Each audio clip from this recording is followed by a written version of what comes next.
It follows a second day of protests against unemployment, corruption and poor public services.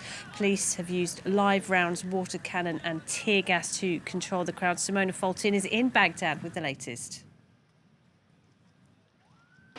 We are very close to Tahrir Square, where on Tuesday night anti-government protests turned violent with several people who were killed and dozens injured. Today the situation seems calm, but it's extremely tense. You can see the security forces deployed around me in great numbers, and we can actually hear the protesters approaching from that side, and you can hear shots being fired to try to disperse them. You can see for yourself this gunfire. They are shooting and arresting some demonstrators.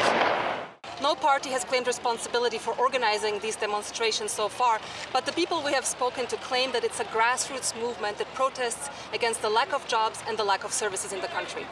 The people haven't seen anything positive for the past 15 years. There's a lot of unemployment, education is zero, health is zero.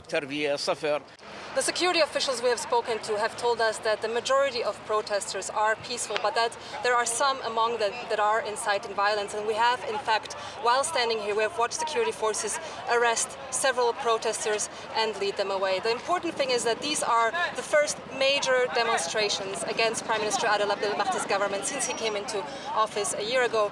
And what they really show is that people are unhappy with what he has achieved so far. They believe that he has not done enough to bring about big changes, to bring about jobs, to improve services. And what remains to be seen now is whether these protests will level off in the coming days or if they will gain momentum and spread throughout the nation.